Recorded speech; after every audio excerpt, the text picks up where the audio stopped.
Well, he told me before that I couldn't say a few words, so they're probably going to be very few. But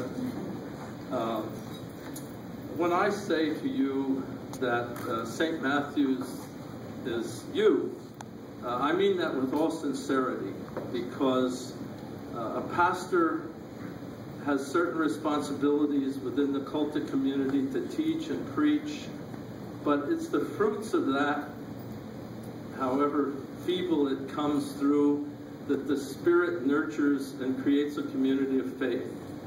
And St. Matthew's is really unique in that regard because of the lay support, the lay initiative, and the interest. People throughout our church, they tell me, they tell other people, and they believe that people are unwilling to do anything anymore. It's hard to have people do the work. When they come here, they ask me, how do you get the people to do this? And of course, it's not that I get the people to do this, but that the Spirit has led us in this community, and you have responded, and together here, we have created a strong church that I pray, because you all are here, will continue to manifest the gifts of the Spirit, to support the life of this church, which is dedicated to growing people in the faith, and particularly in these days now when we have new people coming into the church.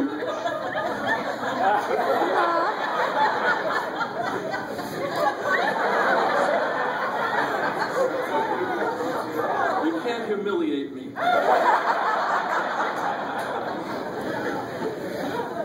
That mission continues. The children that we're seeing anew because of young families moving into our community. Some of you come from countries where the state supports the church.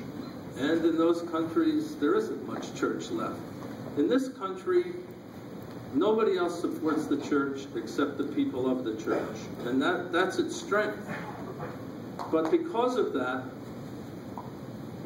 the cultic community has to remain strong. I don't mean as a cult, but as a cultus, as a community within the community that is dedicated to the gospel, dedicated to Jesus' call to us, that we love and serve one another, that we be a true community of faith.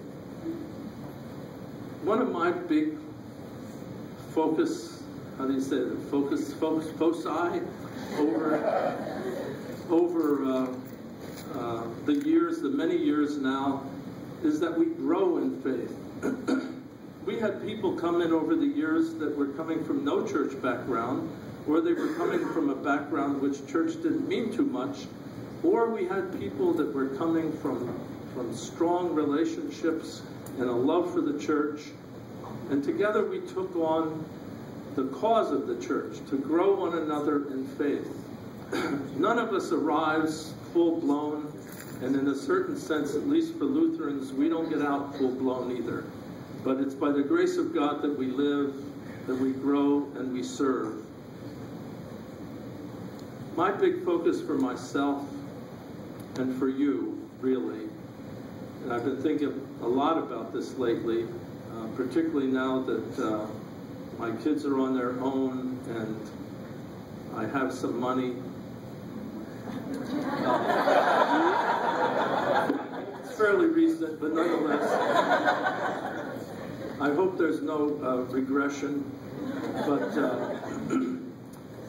But we're called as Christians to be givers. And I'm not just talking about money, although in a monetary system, money is important.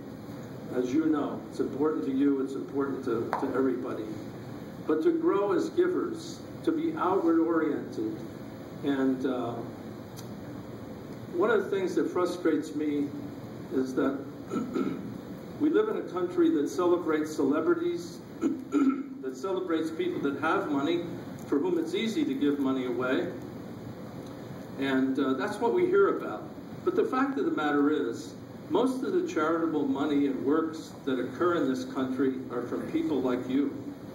And to see yourselves more and more, not just under the old term stewardship, but as philanthropists, to have a life dedicated to philanthropic works among us and also in our community. Some of the things that Mark was referring to.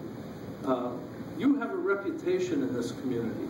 You have a reputation in the Synod and in the church. Some 10 years ago, I got a letter back from the National Church that we were among the 100 top churches out of 10,000 in giving to charitable works and to benevolence. That's a marvelous thing, because we're not by any means one of the top 100 churches in terms of population or membership. You're the second largest giver to synodical work, by far. The only church in the Synod that gives more money to benevolent work is St. Luke's in Silver Spring, which is an older, wealthier congregation. And they're doing what they ought to be doing. But we are known for our good works, our charitable works, and our giving to the purposes of the church. The fundamental work of the church, however, is not social ministry. That's a secondary function of the church. The fundamental work of the church is to raise up people in Christ, people who love God, and because of that are motivated to love their neighbor. And so all the work we do within this house is our fundamental work.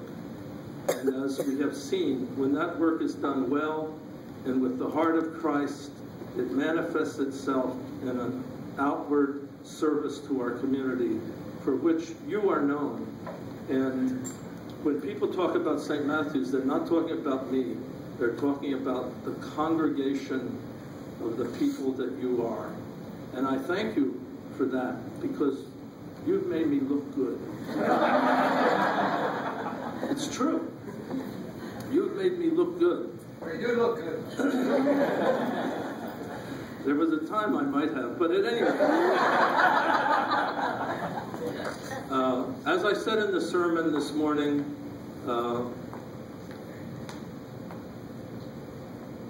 I could never have imagined being here and living some 42 years here among people who, what do they say about things? It's 99 and 99% pure, or wholesome, or whatever.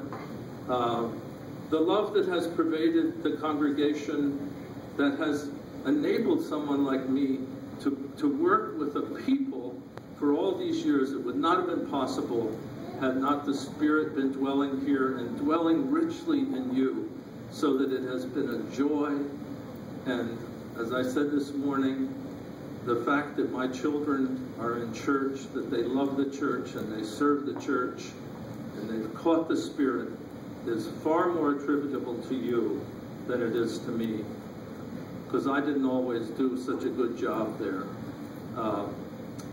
But in Bible study last week, somebody asked me that question, and I was talking about some of the things that are demands on a pastor. I didn't mention it this morning, but over the years, being called into domestic disputes where wives were chasing their husbands around the house with a knife, and having the husband come and live with us till I got that cooled off a couple of times, or being called out to Dale City by a woman who was locked up in her bedroom because her husband was firing a pistol through the door, and I was young and stupid, so I went and spent the night there until both of them had sobered up. I could never have imagined things like that, but